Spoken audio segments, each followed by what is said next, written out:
Isaiah, I've been a harsh critic of the Football Power Index released by ESPN. I don't look at it during the season unless for some reason somebody points me to it, but I look at it in the preseason when it's released. I also find it amusing when obviously that is connected directly to the game probabilities in terms of the prediction, and then how it fluctuates during the game based on the score and the situation, in which I find it rather ridiculous when certain teams have come back having a 99.9% chance that they were going to lose. Now, that should never happen. And I could cite various examples when it was ridiculous, and it should have been more like 80%. So with Michigan and Ohio State, of course, we've got the Wolverines at number 6. I don't know if you've checked this out. Ohio State at 1. So what doesn't make sense about this is obviously Michigan was a better team on the field in the matchup the last 2 years, and not on a last-second field goal by 2 and 3 scores, returning quarterback, and the games at Michigan. Not that this is necessarily ranking or making a prediction about a particular game at a particular site. It's just listing the best teams in the country, 1 through 133, but it just doesn't seem to add up in any such way. 1 through versus 6, it's obviously largely based on recruiting rankings. It has to be. Yeah, it's really bizarre. And I read their little article that they did as like a follow-up of justifying what they were doing. And they gave Ohio State a lot of credence for Marvin Harrison and Emeka Egbuka. And I think a little bit of name recognition, right? And I'm not here to impugn Ohio State either. That's not what I'm about. But I've long said that one of the most important metrics you can look at for any team success on a year-to-year basis is returning talent. And when you look at like Ohio State, Georgia's of the world, Alabama, is that they might lose a lot of guys, but they have a healthy amount of guys usually coming back, right? And Ohio State's kind of in the same boat it always is. I think it's really important that they don't have the returning quarterback.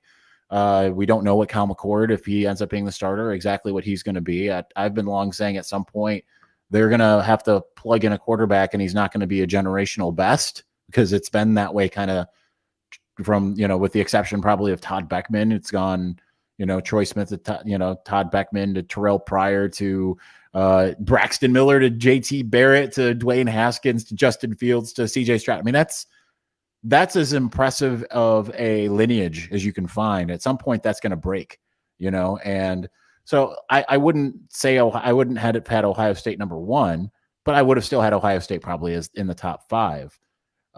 Michigan, like you mentioned, the returning quarterback, but not only that, the 5th most returning production in the country. And certainly that probably took a little bit of a hit, losing both Nakai Hill-Green and as well as RJ Moten. But when you have the returning quarterback, especially coming off of his first year of starting, and you return as much talent. I mean, you've got a guy who, by many accounts, if he didn't get injured in week 12, Blake Corum, if he would have stayed healthy, everyone's was kind of on par with the idea of he would win the Heisman Trophy. And then you got Donovan Edwards. These are guys that ESPN themselves also ranked the 1st and 5th best running backs in the country. And they're both coming back. And you've got JJ coming back. You've got the bulk of the defense, and that they lost some pieces, Mozzie Smith and Mike Morris, as well as both cornerbacks coming. Those guys are gone. But then who are some of the guys that are stepping up to replace? I mean, Will Johnson is a guy that Reese Davis just called the best cornerback in the country, and he wasn't even a quote starter last year. So what's more laughable to me, though, than that Ohio State 1 and Michigan 6? Because like I said, I would have Ohio State in the top 5 regardless. I think they've earned that distinction of being a perennial team. Is that Georgia's number 3. They have the same issues that Ohio State has. They've recruited just as well as Ohio State has. But they have the same, losing certain players, losing a quarterback, all of that kind of stuff. But even more so, LSU and Texas ahead of Michigan. Like, I understand we want to say every single year, Texas is back, right? But are they that back where we can look at Texas and say they are the 5th best team in the country? I mean, it confounds me that that's what they decided to go with. At least now they and LSU both have returning starting quarterbacks. But neither really did much, right? LSU, yes, they got to the SEC championship game last year. They bring back Jaden Daniels. That's awesome for them. But they got absolutely smoked when they played Georgia. I don't know if we know that they're on that par, and they still have to contend with Alabama in their division as well, which I know they were able to do that well last year. But if Alabama is really coming back, if it's Milroe, if it's, I know they just got the commitment from the transfer from Notre Dame, Tyler Buckner. I don't know if Alabama, what Alabama is right this second. They've earned a lot of benefit of the doubt, more so than Georgia. I'm not sure. At this current stage, with Georgia being back-to-back champions, it just all feels like throwing a bunch of darts at the wall and seeing what sticks. Because it's, out of all of those teams, only in the top 6, 3 of them have the returning starting quarterbacks. At least one of those has been in the college football playoff each of the last 2 years and returns most of the team that actually made it in those last 2 years. So it's just a really bizarre ranking. It was one of those things where I got really incredulous on my podcast, and I almost never get like that, because just looking at it, it's like, how did you even come up with this, ESPN? I don't know. But I mean, certainly it's got everyone talking. Maybe that's just the whole point. And that doesn't mean that none of that is possible. That doesn't No, mean it's that certainly Ohio possible. State can't win a national championship. But when I put Ohio State and Michigan next to each other, I still believe that Ohio State probably has the better roster talent top to bottom. However, it's disjointed. It's not as distributed fairly and evenly and where it needs to be across the roster. It's too offensive skill position heavy, especially at wide receiver, of course.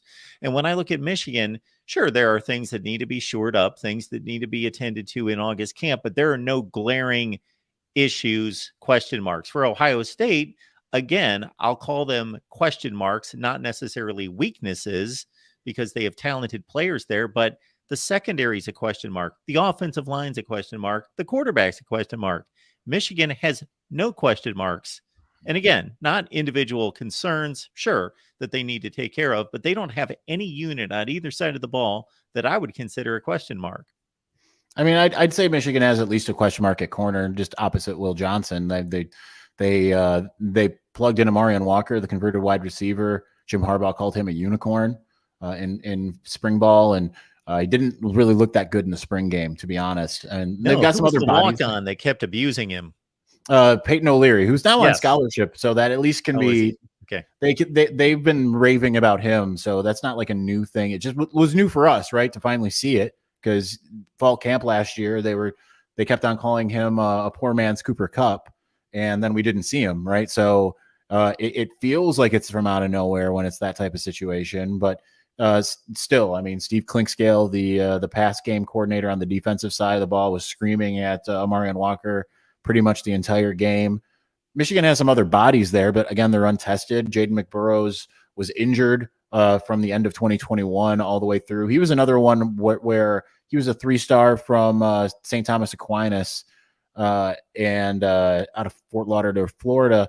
But it was one of those guys where, much like the other guy I'm going to mention, Miles Pollard from Tennessee, where you look at their offer sheet when they have Alabama, LSU, especially as a defensive back, chances are you're probably really good. And but we haven't seen them outside of the spring game, right? We finally got to see a little Jaden McBurrows. We got to see Miles Pollard, who had an interception in the spring game.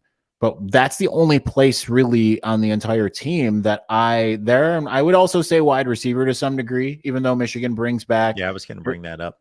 It's 2 top pass catchers. Obviously, we saw Cornelius Johnson break out in the Ohio State game, Roman Wilson in the TCU game. There's issues there though, right? Like Cornelius Johnson has been about as streaky of a wide receiver as I can think of anywhere, not just at Michigan, where it's like every single time that I write him off, then he steps up. Indiana game, I was literally saying in week 6 to a colleague of mine that I was like, when is Michigan going to stop throwing to Cornelius Johnson? This is getting tiresome. And then he had 2 touchdowns. Like the next play, he had a touchdown.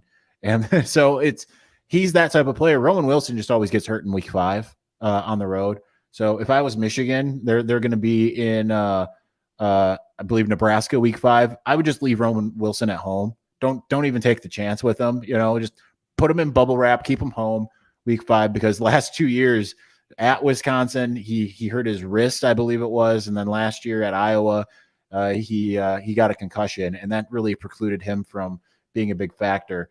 Behind those two, with Ronnie Bell gone and now AJ Henning gone, you don't really know what you got at wide receiver, and that might not matter for Michigan, right? Because they very well might just decide to do what they did last year and just run on you. Penn State had the top one of the top rush defenses in the country. Urban Meyer went out and said both before the Penn State game and the Ohio State game, they will stop the run, and that's the opposite of what either team did. So Michigan might just do that anyway. But I would say that those two position groups, I have a little bit, I'm a little cautious about what they're going to look like. Wide receiver, I thought last year was going to be the strength of the team. It didn't really seem that way. I think they've got talent. You look at some of those guys that they're kind of waiting on, Darius Clemens and Tyler Morris, who are second-year players. Clemens in particular, he has the look of being that number one receiver. He's out of Portland, Oregon. He's a former four-star. He was a signing day commitment in 2022. And I just thought that he was going to step it up a little bit more, but in year one. But generally, I think we all know receivers don't always go on that first year track. Yes, we have seen receivers come out and ball out in year one, but more often than not, it's year 2 or 3 before they really start to step up. So they have some guys that I think could be really good. And like the aforementioned Peyton O'Leary could be something. But that's one place where I want to see something before I really start to think that they can take that next step. I think the good news for them, though, is that they have the quarterback in J.J. McCarthy, who former 5-star, first year starting, made some mistakes, looked like a different quarterback in certain games. First half of the season, he was pretty much unstoppable. He completed like 95% of his passes in the first 4 games. And then they started running the ball almost exclusively. And then after that, the pass game was a little bit of a struggle until I kind of that Ohio State game, right? So I still think that with his arm strength and his if they can kind of rein in some of his I'm gonna make that very ill-advisable throw that you wouldn't even make playing Madden. If they can rein that in a little bit and the receivers can actually come down with the ball, then Michigan could be really scary. But there are certainly those two elements that I would at least say I'm not quite ready to say that they're going to be awesome at yet. But if those two areas are good, if they end up being strengths on this team, I think Michigan's going to be a really difficult team to stop, because I think they have the line play on both sides. I think that they're, what they present on the front seven, in particular on defense, and the run game and everything that you've already seen on offense. They'll be really hard to stop even for some of the SEC teams.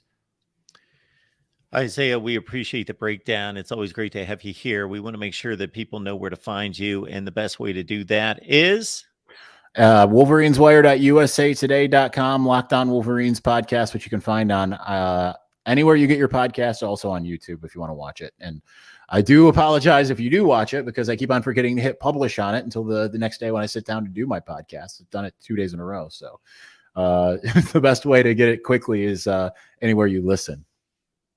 It is great to see you, sir. Thanks for being here. Absolutely. My pleasure, as always.